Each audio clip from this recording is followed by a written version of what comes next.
and also for making sure that we deliver on environmental outcomes.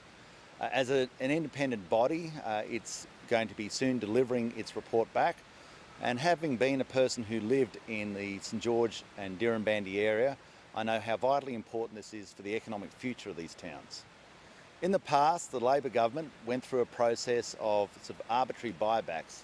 One of the classic examples of that was around the town of Collarenebri in northern New South Wales, where basically all the water was bought, creating an incredible social dislocation in that area. We must make sure that we do not replicate that. That is not fair, having the sort of arbitrary and clumsy approach of a government, not so much hurting the farmers, because the farmers collect the money from the irrigation and head to the coast, but what it hurts is the people who live in these towns, because they don't get paid out, they don't get compensated, nor do the shops. They just go broke, and we've got to make sure that that does not happen again. Likewise, we saw something similar with when the former Minister Penny Wong was part of the program of the purchase of the water licence for Torral, a large irrigation place near Burke. The water didn't even go into the river. It was literally purchased from someone flying over the area. Now, the consequences of that was a huge reduction in the rating base for the Berkshire Council, a large employer in the district removed, and no environmental benefit. Now, this is also a decision that must be avoided.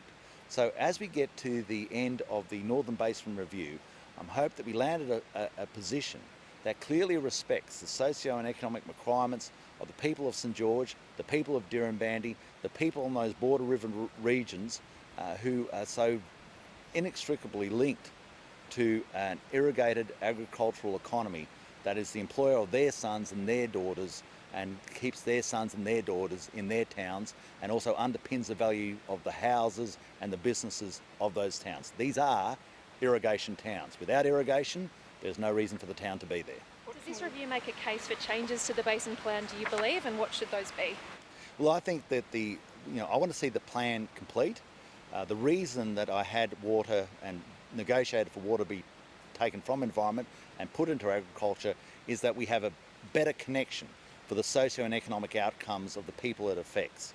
It is a resource, a vital resource of agriculture. So as we go through this process of finalising, and we're going through the process of the 650 gigs that we want to make up, not by buying back water, but by doing things such as fish ladders, making sure that in-stream works and measures have a more effective use of water, looking at the program of the eradication of carp, which is a huge environmental benefit if we can do that effectively, and we will. We made the announcement that we're going to. All these processes are also add up to an environmental outcome which is put in place of water buybacks. It is actually given an measure in an environmental accountant measure of gigalitres of water.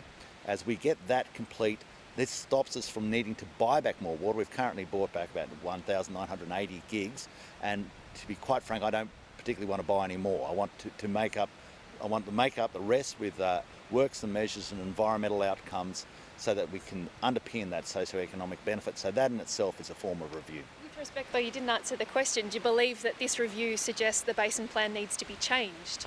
Well, what this review clearly stated, I think, will be an amount to change, because what they're asking for, I mean, it's an independent statutory body, but what they're asking for, if that was actually bought back from those districts, it'd be economic devastation for them. So I'm hoping that in them reaching their decision, they say, well, we're not going to be buying back that water, we're not going to be asking for that much water back, we're going to be making sure that our target is something that maintains the socio-economic fabric, knowing that these areas in the northern part of the basin have already given back, have a lot of water already purchased back from them, and knowing that these towns in the northern part of the basin have very little and sometimes no effect on what happens in the lower lakes in South Australia. You acknowledge environmental flows actually have an economic benefit as well? They certainly do. We've got a big one happening right now, but it's more of a bell curve effect. They have an environmental benefit, but if it's too much of an environmental flow, if you've got a flood, there's no economic benefit for that. The effects that are happening in the Northern Basin, southern communities say they are experiencing too. Would you support a similar specific socioeconomic study in the Southern Basin? Well, we've got a couple of reviews that are coming forward in any case. We'll have a discussion, a review in the socioeconomic conditions for the southern part of the basin imminently. We've got a productivity commission review that'll come through in the next couple of years. I was down in the southern part of the basin last week. I was in Deniliquin. I've been to South Australia, went to Adelaide, so I'm working as close as I can with these people for the same outcome, that is to minimise the socio-economic detriment, to make sure that we have a strong irrigated agricultural economy that underpins these towns. So the Northern Basin Review is the first issue. It's going to be hopefully complete, off the agenda and we'll hear what they say, but I'm hoping that we do not have an excessive further requirement beyond what they've already delivered back to the river, because if we go much beyond where we are, we're going to start closing down towns, and I don't want to do that. Talking to a few coalition MPs, including Nationals MPs, they say the government has been seriously distracted by issues like greyhounds, like the backpack attacks, same-sex marriage. Do you think the government has been distracted? Particularly the greyhound seems to be the kicking in issue in regional areas, even though it seems to have been resolved. But do you think that has been a worry for your members? Yeah. Well, it's a worry, but it's resolved. I commend Mike Baird and Troy Grant that they have done what most politicians are supposed to do, and that is listen to their people. And if the people say loudly enough, we want you to change your decision, then you should change it, and they have. And do you think it was unnecessary, all that sort of debate and argument, and the fact that they went so quickly on it? We've got a building here worth well in excess of $1 billion, and apparently it's to house people who want to argue. So that's the life we live in. Both of the latest bids for the Kidman properties are either fully Australian or mostly Australian. Isn't that great? Yeah. Would you say that foreign investors should now assume if they want to buy critical infrastructure or large properties that they're more likely if they're in a minority bid? Well, I'd first of all like to say that it's unremarkable that I would have a desire for the Australian mum and dad to be overwhelmingly the owner of the Australian asset. Whether that's in the suburbs or whether that's out in the country, we want to make sure that it's mum and dads who are the owners of the assets. And so when people say, well, we have an Australian bidder, how do you feel about that? Well, I feel very good, because that's precisely what the people I talk to want. It's not saying that we don't believe in foreign investment. We're the most liberal nation on earth for foreign investment, but of course I'm going to have a preference a preference for the Australian people owning the Australian asset, where possible. Now, with as far as future bids go, well, that's a decision for other people in other areas to make. I welcome it. That's the best way to put it. I welcome joint partnerships of both foreigners and Australians to go into an area to develop that asset, make it stronger, make it better for our nation, get a better return for our nation, employ Australian people, and the more there is Australian ownership, the more the return comes back to our nation. Do you believe that the fully Australian bid should be given priority over the Gina Rinehart bid? I think that both, I've said quite clearly on the record, I know Gina Rinehart, therefore I've had no communications with her about this. I've deliberately made sure that there's been no communications. I want to be completely at arm's length. And more to the point, I'm also mates with Malcolm Harris. I've known him for probably 20, 30 years. And so no communications with him either. Given what happened procedurally in the House last night with the second reading amendment, and the fact that very few bills have actually passed the Senate so far, do you think this Parliament is working, and can more be done to actually get it functioning properly, including disciplining MPs and as well as negotiating with the crossbench? It's working very well. It's working better than the power in South Australia. Your views in light of the comments last night on Brendan Grills' proposal in WA on the $5 iron ore levy. Are you for it, against it? Do you have a view on it? I don't think that a new tax is going to be is something we want. I've had discussions with both BHP and Rio in regards to this issue. I think we have to clearly understand what is it that the National Party wants wherever we are. We want to see development of regional areas. And if the parties, both the state government, the federal government, and these major miners get together and say, well, let's work towards a process of seeing further development of regional areas, moving people into regional areas, growing towns in regional areas, that's the outcome we want. I don't think that a new tax is going to inspire that growth, because if they don't develop the mines, then there's no employment there. Mr Joyce, have you spoken to George Christensen? He made some comments on TV last night suggesting the Liberals and Nationals could split if the same-sex marriage stuff goes ahead. Well, look, the first part of your answer is no, I haven't yet, so I'll be completely straight with you. I think that people clearly understand that the last thing we want in this nation is the same sort of administrative expertise we've seen in South Australia, where the lights went out and they for a while couldn't get them going again. That's Labor in power if you want it. Or in Queensland, where they refuse to build dams because the Greens don't want them to build dams. That's the alternate form of government. Or here in Canberra, where one of their major policies that they have is to take $235 million out of our dams policy, so we stop building dams. That's what the Labor Party thinks of regional Australia. And if you get a Labor Party government, you get this. Of their 100 positive policies, 100, there was one in there about Commonwealth cleaners, but there's nothing in there about agriculture, not one. So I wouldn't be advocating for the Australian Labor Party to bring into our nation the same sort of management expertise that the Labor Party showed in trying to keep the lights on in South Australia. But if this issue isn't resolved, is there a possibility that the Liberals and the Nationals could split over it? No, we have a strong coalition. It's quite clear that we had a promise at the election. It was for a plebiscite.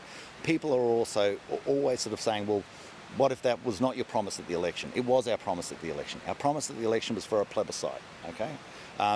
If Mr Shorten wants to stop playing politics, if his statements, if he truly believes that the overwhelming position of the Australian people is that they support a change in the Marriage Act, then he knows exactly how to do it. He can do it by passing the plebiscite, and by the end of February, you'll have a change in the Marriage Act.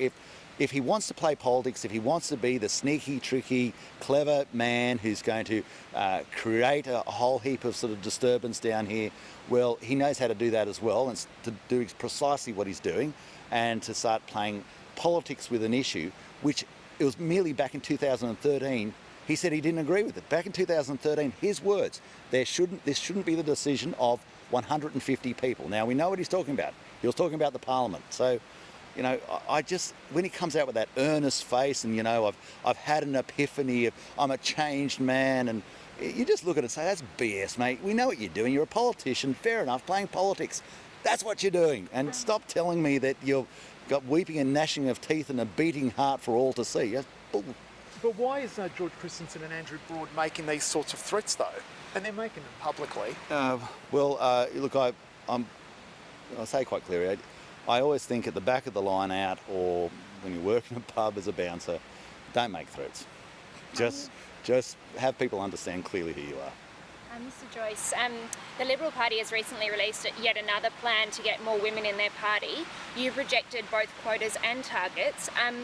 Is it possible to get an update on the Nationals' plan to increase women in the party and become more representative of women? Yeah, sure. I mean, I think it's incumbent upon members of Parliament to be positive in the process of bringing forward people, bringing forward women who are going to be able to fulfil those roles. I'm very proud of the fact that my deputy, Fiona Nash, is a partner in crime with everything I do. We work together well.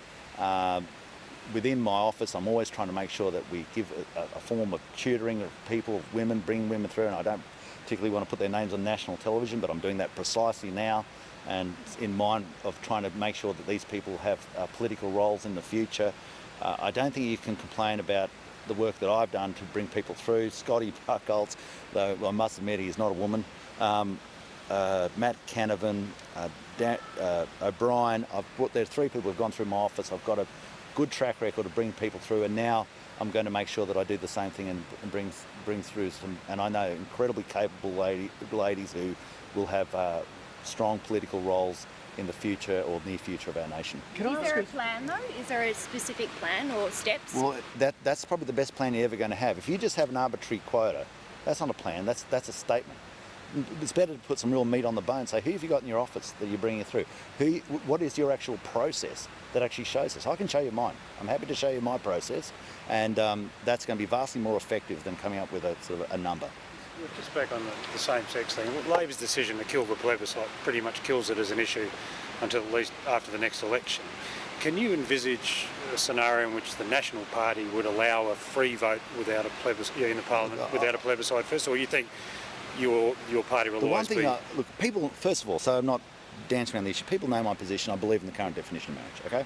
But I also believe absolutely in the democratic process. If the Australian people vote for something, they're the boss. That's who I go here. I'm not down here as a priest or a pastor.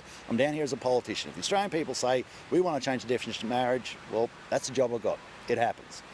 Likewise in my party room, if they have a different view down the track, that's their view. The one thing we treasure in the National Party, it's a democratic institution. If you have a different view, you can express your view, and then ultimately that becomes the view of the party room. There's no plan B, is there? After the plebiscite is defeated in Parliament? There's plan B. This is not about driving home late at night from the pub. There was a decision that was made that was taken to the Australian people. Our plan B is balance the books, build the dams, get the inland rail going, let Winton to Laverton Road, looking forward to that, keep our agricultural exports going ahead. That is the other plan. If people want a change in the definition of marriage, everybody here knows exactly how you do it. What you do is you vote for the plebiscite, and around about the middle of February there'll be a vote of the Australian people. They tell us that that'll get passed. Bingo. Okay, if you want to play politics, go talk to Mr. Shorten. He's very good at it. Can I ask you on shark nets? What do you make of the New South Wales government's decision to install the shark nets along the New South Wales north coast? I think there should be shark nets expressly put around me. I don't know, whatever, you know. Just say you can go for a swim and not get chomped up. There you go. Okay, thanks. Yeah.